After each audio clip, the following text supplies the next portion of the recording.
Pour moi qui suis de culture religieuse, baptisée, instruite par les religieuses, mais agnostique depuis que j'ai l'âge de raison, il n'y a aucune dualité, ça me paraît tellement flagrant que le religieux relève du privé et que les signes religieux visibles n'ont absolument pas leur place chez ceux et celles qui dispensent des services dans une position d'autorité ou d'influence. D'emblée, j'ai envie de demander à notre gouvernement d'inclure dans le projet de loi 21 les éducatrices et les éducateurs en CPE. Pourquoi? Parce que je pense que les enfants ne doivent pas être exposés aux subtils messages non verbaux véhiculés par les signes religieux portés par leur éducatrice qu'ils aiment, qui sont leurs bien-aimés. Alors, durant la petite enfance, en effet, les enfants sont extrêmement malléables et c'est tout petit qu'ils apprennent essentiellement par mimétisme et par modélisation les valeurs que sous-tendent et promulguent ces signes ou vêtements. Quant aux enseignants du primaire et du secondaire, je souhaiterais, moi, qu'on ne recule pas d'un iota, en particulier avec le programme d'éducation à la sexualité redevenu obligatoire, l'enseignante, qui qu'elle soit, voilée ou sa collègue chapelet au cou, ne saurait parler objectivement, scientifiquement, d'égalité, de relations homme-femme, de légitimité du plaisir, de la dimension sexuelle comme d'un aspect développemental de la personne. En pédagogie de l'éducation à la sexualité, les normes et les normalités ne sont pas religieuses, ni culturelles, ni statistiques. La normalité en éducation à la sexualité se fonde sur des principes moraux fondamentalement humains et humanistes. Égalité, respect, réciprocité, consentement, liberté, dignité, responsabilité.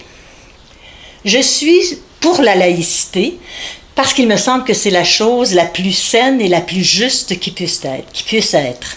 Il m'apparaît insensé que dans les milieux de travail, sous juridiction de l'État, où les personnes sont en position, comme je l'ai dit plus tôt, d'autorité ou d'influence, que ces personnes-là puissent porter des signes religieux. Pourquoi? Parce que les religions sont tout sauf neutres. Un signe religieux, même si la personne qui le porte est muette, transmet un message et même une opinion.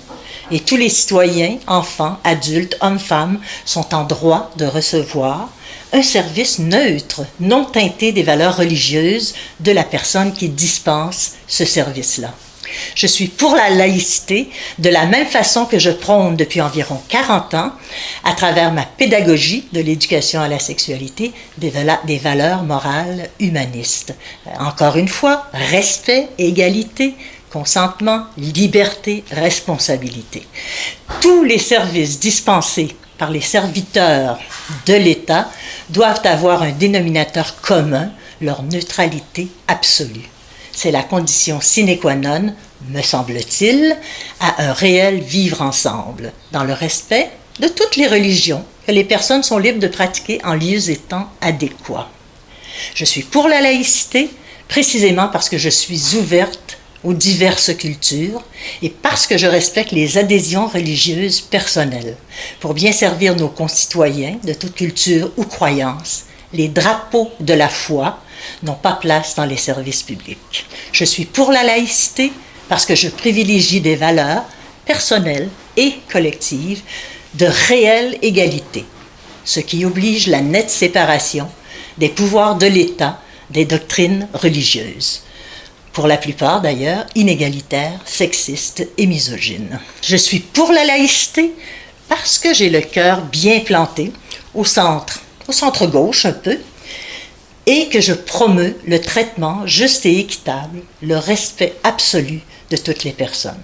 Je trouve très grave que des mots, de beaux mots de la langue française, tels identité par exemple, aient été pervertis au point de n'être plus utilisables sans qu'on ne soit associé à des réactionnaires de droite ou à des xénophobes compulsifs. Non seulement c'est une perfide fausseté, mais je considère cette attitude, dis-je, comme une sorte de crime contre l'intégrité de la personne humaine. Trop d'opposants à la laïcité, à bon ou mauvais escient, sèment la confusion, font des amalgames grotesques, se font eux-mêmes des marchands de la haine qu'ils prétendent dénoncer. Pour un bien vivre ensemble, oui à la laïcité.